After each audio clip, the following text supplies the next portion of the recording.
back to the channel and welcome back to another PFL fight prediction video. In this video, I'll be predicting the full card of fights for PFL World Tournament 10 2025 finals or finals, whatever. I'm saying finals like that. What am I, from a different country?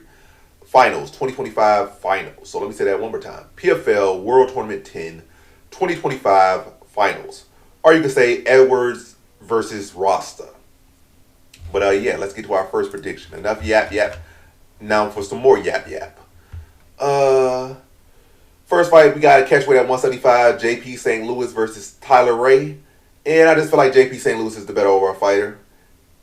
And I ain't gonna say much of that. So low confidence JP St. Louis ain't gonna put great confidence in PFL fight. You know, people always suspect to lose at a even higher clip than UFC and other leagues. But yeah, I go with JP St. Louis. Decision here. Just get to the point. This is the better overall fighter. Next fight we got in the middleweight division, we got Josh Severia versus Murad Ramazanov. And how do I feel about this one right here is I'm going low confidence Murad Ramazanov to beat Josh Severia. Don't know how he's going to truly, you don't know how a fighter's going to affect when they start to lose. Like, he went from being an undefeated fighter, was like last year, to now having 3 losses. Even though 2 of those losses were to a beast, and the second fight was closer. But then again, Severia was getting out wrestled by a striker, basically. A well-rounded guy in Kasanganov. So Ramazan should be the win here. It's not like Severia has the counter-grappling ability of some of these other guys that have caused him issues. So I go Murad Ramazan. I'm not going average confidence, no need. Or maybe I should. But it don't matter either way. If he wins, he wins. He loses, he loses. So it could be a lock or a low. A win's a win. But Murad Ramazanov here. I just don't think Severia has the wrestling defense to deal with Ramazanov and the pressure of Ramazanov. I still think this will be a close competitive. Well, I think it'll be a competitive fight. It's not going to be close. It'll be a competitive fight. Severia's definitely going to make him work.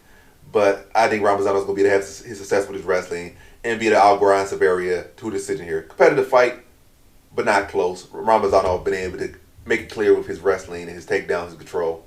So in this one, I got Murad Ramazanov via decision.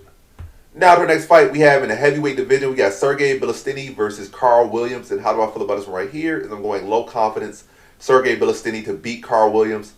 Carl Williams might be the better offensive wrestler, but I think that Sergey Bilistini is the better overall fighter. Definitely the much better striker.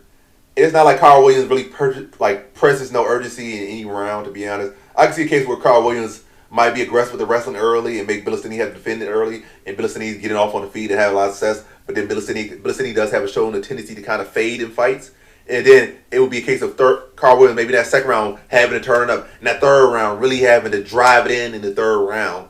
But I have not seen that urgency in Carl Williams. Like, if he's winning, he's winning. But if he needs to really push that urgency, like, he might be able to win that round, but are you going to do what you need to do to win that fight? Like, yeah.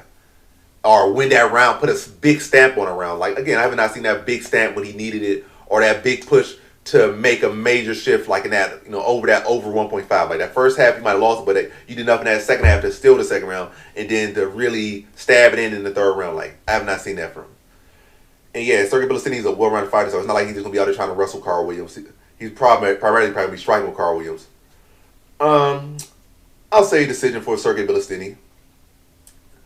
I think Carl Williams will keep him in the fight, but I do think Bilistini will have him, some very dangerous spots and some bad spots at points in this fight, especially in the first round, particularly the first round. But I just don't think Williams is going to be able to do what he needs to do to shift it. I think Bilistini will have a big first round. Second round probably won't be as big. Probably start to fade a little bit in that second round. But again, I don't think Carl Williams is going to do what he needs. I said does. I don't think he's going to do what he needs to do. What language am I speaking? I don't think he's going to do what he needs to do to shift it. Because again, my big concern with Bilistini is that he does fade. So that's a good enough reason why he's not average here. Because he could be a fader.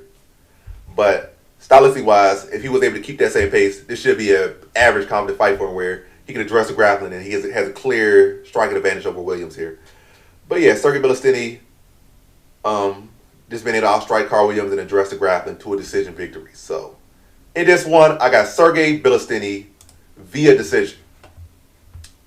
Now to our next fight, we have in the light heavyweight division, we got Rasul Magomedov versus Guilherme Viana. And how do I feel about this one right here? Is no research. Rasul Magomedov decision here. Vienna don't look like nothing particularly special. Rasul don't like nothing particularly special, but probably gonna have some wrestling advantage, be able to take him down or just grind him out to a decision. And I do not care. Decision. Rasul Magomedov. Next one. Next fight we have in the middleweight division, we got Impa Kasanganay versus Andrew. I'll say Andrew. Why am I speaking like this? What language am I pronunciating in? Yeah, Impa Kasanganay. I guess Kasanganay to Andrew, like song on. That's what that's what it's doing. But yeah, Impa Kasanganay versus Andrew Sanchez. And how do I feel about this one right here? I'll go Andrew here. I'll go average here, Impa Kasanganay to beat Andrew Sanchez. So average confidence, Impa Kasanganay to beat Andrew Sanchez. Sanchez is not a big puncher. Sanchez is probably the bigger physical guy, but not too much. Kasanganay has fought a lot bigger guys already and beat a lot bigger guys. And I definitely think he should be able to address the wrestling of Sanchez. Might even be able to get some takedowns of his own here. Kasanganay has high level experience in PFL. I think he won at least one tournament, made it to the finale of another. And, has done good work here in PFL. Yeah, I think he should be able to address the grappling of Sanchez, and I think he's the much better striker of the two here. And again, I think the biggest issue with Kasanganay so far in PFL has been naturally bigger strikers. Like he lost to Edwards, he lost to Dabazan Yakshimura. Murzar fights at light heavyweight. Kasanganay really a welterweight, his build wise. What's his name? Fabian Edwards is a big middleweight. Again, Kasanganay is really a welterweight. Probably could be a bigger or upper mid-tier size welterweight. So when these guys that are naturally bigger and they're either kind of equal or slightly better or whatever case around here, like they got bigger size, bigger power, and again, roughly around the same or better strikers. That was his issue. Sanchez is a slightly bigger grappler, but by no means has he done any particularly great work, especially not recently with his grappling. So I think Kasanganay can address the grappling, find the shots on the feet, and I think he put Sanchez out. Again, my word is all over the place, but at the end of the day, you can understand it. You can understand it. You can act like you can't understand it, but you got a little bit of sense, a little bit of brain, you're not a dum-dum, you can understand what I'm saying. So it's not me, it's you. Let me say, it's not me, it's you. You're the retard. You're the dum-dum. And you cannot cancel me for that. You aren't that guy. I'm that guy. You are not that guy. But anyway, Impa Kasanganay via second round TKO. So in this one, I got Impa Kasanganay via second round TKO. All right, now the next fight we have in the heavyweight finals finale, Oleg Popov versus Alexander Romanov. And how do I feel about this one right here? I'm going low confidence Oleg Popov to beat Alexander Romanov. I think both guys are good wrestlers. Romanov is the bigger wrestler, and if his gas tank wasn't a concern, probably should be the guy here. But I'm going Oleg Popov. He's a smaller guy of the two. But I think he has the wrestling to keep Romanov honest. I think he's the better striker of the two, especially over, 5 rounds? 5 rounds is a long time. So this is not even just 3 rounds. This is 5 rounds. And even a lot of worst case scenarios are close to worst case scenarios. Popov, if he could get out of like 2 rounds, Romanov's gas tank is going to diminish significantly. But either way, let's get to the point of this one. I think Popov, has the better gas tank. Wrestling might not be as elite as Romanov. He might not be as big as Romanov, but he does have the wrestling skills to keep Romanov honest. And he has the better gas tank of the two. And I think he has the better striking of the two. He has the better pacing of the two. And to be able to exploit these 5 rounds that they will be fighting and be able to grind Romanov to a decision or maybe a late stoppage. But in this one, I got Oleg Popov via decision. Now, on to our next fight we have in the bantamweight division. We got Bryce Meredith versus Lazaro Dayron. And how do I feel about this one right here? I really want to go average confidence, Lazaro Dayron, but I'll go low confidence. Low confidence, Lazaro Dayron to beat Bryce Meredith. And I ain't got no tissue. My nose always gets stuffed up when I'm busy. If I'm not doing nothing, my nose is not stuffed up, but I start doing something, here comes the sickness. Down with the sickness. But, yeah, let me get to the point of this one. Bryce Meredith, solid talent. And I don't know what morons have this guy as a slight favorite. Just because they see college wrestling, they see, look at the headgear, oh my God, look at the singlet, look at the background. He wrestled in college, probably D1, oh my gosh. But Who has he fought? Who has he beat? And how much success have these college wrestlers really been having? Like I know people been like the dick suck college wrestling, and my background is wrestling. I didn't wrestle at college, but my background is wrestle. I should be biased to wrestlers, but I am at the end of the day. I've been studying fights for a long time, and the trend of college wrestlers has not been good for a long time. Like I might like the dick suck wrestler. Oh my god, everybody's a wrestler. Everybody this, everybody that. But when's the last time a D1 wrestler has won a major belt?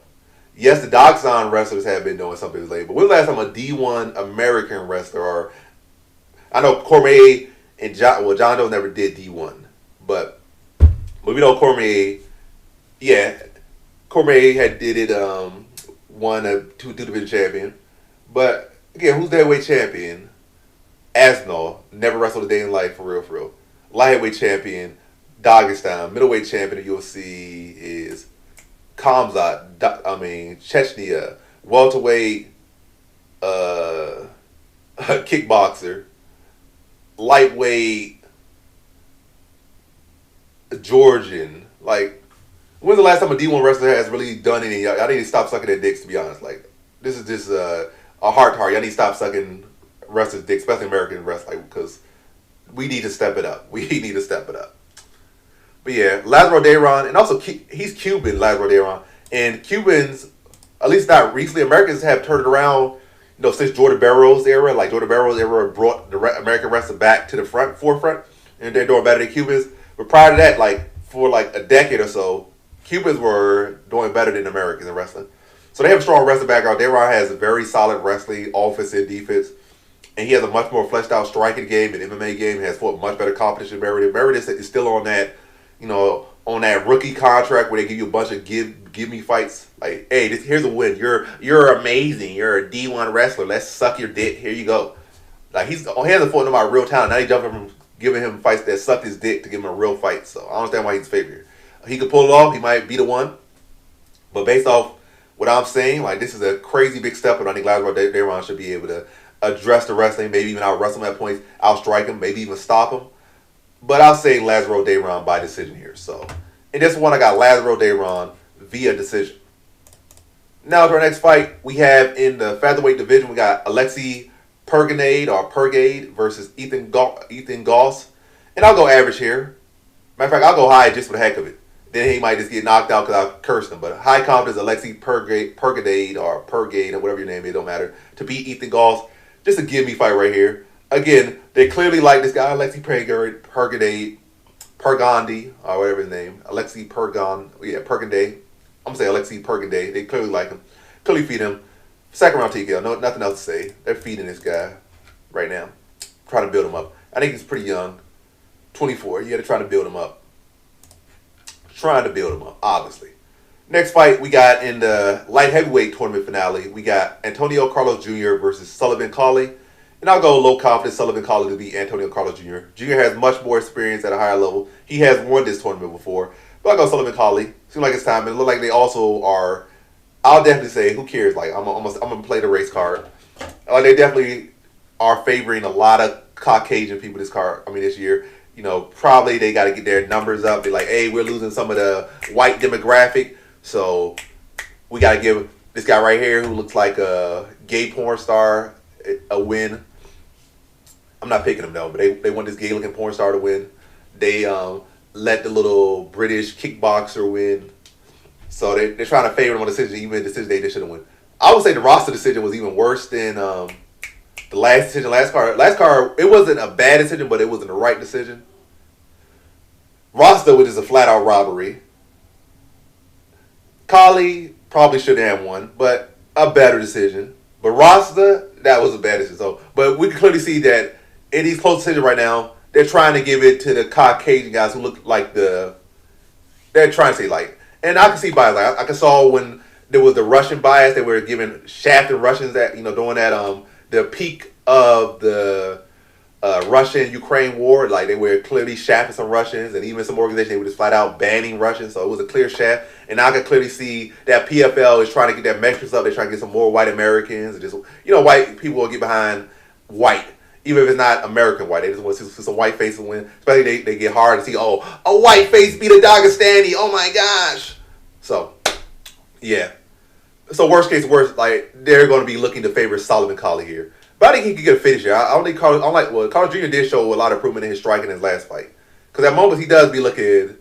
In the past, he did look a little shaky in his cardio and stuff. But Carlos Jr. will be live here. But I'll go third round TKO for Collie. I'll go Collie here. Given the momentum of things. And Collie does have that wrestling background, even though it has not been looking particularly good for him. It'll at least keep him in the fight enough. Defeat, he'll be the bigger, younger guy. He'll be able to find those shots. I think he'll be able to catch Carlos Jr. and put him out in the third round. So in this one, I got Sullivan Collie via third round TKO. Might be second round, but anyway. Next fight we have in our main event for the middleweight tournament finale. We got Fabian Edwards versus Dalton Rosta. And how do I feel about this right here? Is I'll go low confidence Fabian Edwards to beat Dalton Rosta. Rosta Pasta. Low confidence Edwards to beat him. Yeah, they clearly want him to win so bad. They want him to be the star that he thinks he is, but he'll never be. Like I said, I've seen him try so hard, and he's tried so hard. He looks so cliche, and his personality is so stale, even though he tries, like, you know, somebody can try so hard to have a personality and it's just, like, non-existent, like, you just like a gay douche. That's Dalton Ross. Like, he tries so hard to have a personality. But hey, he wears the American flag. I said flag. He wears the American flag proudly. And I always got to respect that. Like, a lot of Americans, like, whatever, like, you're American, but you hate America. Like, get out of here. Like, I can understand that. So, props to him for being a proud American, for sure. Like, if you're not going to be a proud American, just leave. Like, yes, America has its problems. Like, every other country has its problems. But work to fix those problems instead of just, like, complaining all the time and say, oh, how you going to be racist for wearing your own flag proudly? Like, you yourself have only ever lived in America. You ain't lived, you might be from Haiti, you might be from Singapore, you might be from this place, you might be from Central America, or wherever you may be from. You might be from Brazil, Ecuador, Guatemala, New Zealand, Kenya, or whatever the case may be.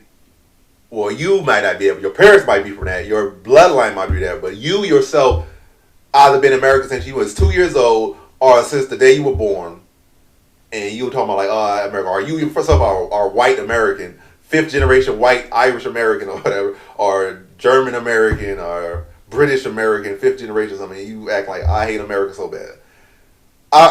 Even though a lot of these pro-American guys could be douchey, I prefer those people to people that just, like, delusional and hating their own country. So, props to him. That's one thing I'll give Rosta. But yeah, Rosta got big power, big athleticism, cardio still questionable, IQ still questionable. He did have, like, one good fight against Sato Busi. That was a good performance, but his other fight was just terrible. But yeah, I think Fabian Edwards will be to break Dalton Rosta down, and I'll say third round TKO for Fabian Edwards. So another third round TKO prediction, but I'll go for Fabian Edwards.